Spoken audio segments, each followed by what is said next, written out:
कि कोई एक ऐसी गोपी है, ऐसी सखी है जिसकी आराधना स्वयं श्री कृष्ण करते हैं और उसको लेकर के वो गए हैं। अनयाराधितो नूनम भगवान हरि ईश्वरा, ईश्वरों के ईश्वर भगवान हरि जिनकी आराधना करते हैं, ये वो गोपी है जिसको लेके गए। भागवत में इतना संकेत करते कौन? श्री लाडली जी। पर राधा नहीं बोला, क्योंकि राधा बोलते ही उनकी प्रेम समाधि लग जाती है। 7 दिन में परीक्षित जी का उद्धार करना है, इसलिए एक बार भी राधा नहीं बोला।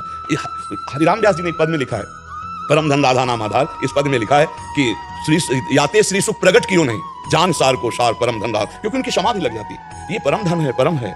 और राधा नाम जप करके स्वयं आप अनुभव करो, राधा राधा राधा रटो और फिर आगे देखो। और ये कोई मतलब छलावा थोड़ी है, वृंदावन प्रिया प्रीतम, ये कोई छलावा थोड़ी, कोई छल थोड़ी, कोई कपट थोड़ी। देखो 2 विभाग हैं, एक है भगवान का राज दरबार जो गीता भागवत वेद महिमा गाते हैं, जैसे सूत मागत बंदी जन राजा का यश गाते हैं ना, और एक है उनका प्रेम खेल जो राज दरबार वाले भी नहीं जानते। वेद भी नेति नेति कहता है। हमारे प्रभु का जो प्रताप है, रूप है, गुण है, वय है, बल है, ऐश्वर्य है, ज्ञान है, जितनी महिमा, ये सब राज दरबार की है। लेकिन ये जो वृंदावन महल है, ये प्रेम है, उनका प्रेम खेल है।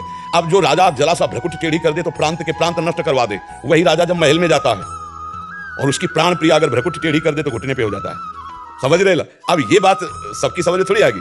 वही राजा जो दरबार में बैठता है, जब भ्रकुट टेढ़ी करता है तो प्रांत के प्रांत को नष्ट करवा सकता है। वही जब महल में जाता है और सुनने को मिला, क्या बात है आज यहाँ बहुत शांति दिखाई दे रही, बोले महारानी तो मान भवन में है, कदम आगे नहीं बढ़े, कदम आगे बढ़, क्या हुआ, क्या मेरे से कोई गलती हो गई, किससे गलती हो गई, क्या हुआ? अब वहां जाके फिर जो प्रेम की वो चर्चा, चूंकि सबको अधिकारी नहीं है।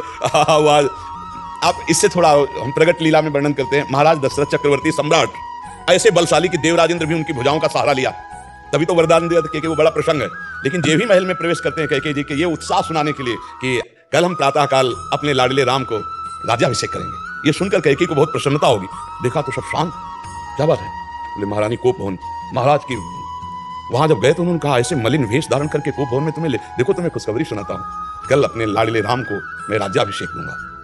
तो उनका वो प्रीति का बल देखो, इतना प्रेम कैकेयी जी से है जो कहते हैं मैं तुम्हारे चरण स्पर्श करता हूं, आप पढ़ के देख लीजिए। अभी अभी भेजता हूं दूतों को और सुबह ही भरत की वो राजगद्दी दे दूंगा, पर मेरे प्राण प्यारे राम को 14 वर्ष का वनवास न दे, नहीं तो मैं जी नहीं सकता। अब उस समय की स्थिति को आप विचार कीजिए। वो महाराज चक्रवर्ती हैं कि जाते ये कहा था कि अगर किसी देवता ने अपराध कर दिया तो उसकी भुजा काटने में मैं समर्थ हूं, वही विकल। तो एक लोकवत हम तुमको प्रेम की, ये तो महाप्रेम, महाप्रेम। मतलब इस वृंदावन के प्रेम को समझने के लिए पहले राज दरबार का परिचय प्राप्त करें, प्रथम सुने भागवत भक्त मुख भगवत वाणी, और फिर प्रभु से जब अनुराग हो, श्री कृष्ण प्राण प्यारे लगने लगे, फिर श्री कृष्ण की कृपा से उनके प्रेम का मूर्तिमान स्वरूप राधा का तब परिचय प्राप्त होता है। इसीलिए बाहरी लोग राधा को क्या समझते हैं, राधा तत्व को जान, श्री किशोरी जो अरे बड़े बड़े महापुरुष जिनकी चरण रज चाहते हैं, वो महारानी जो है हमारी, वो मतलब बाहर के लोग तो जानते नहीं ना, बाहर तो राजा का प्रताप ही जानते हैं। इसलिए खूब नाम जप करो, इसी से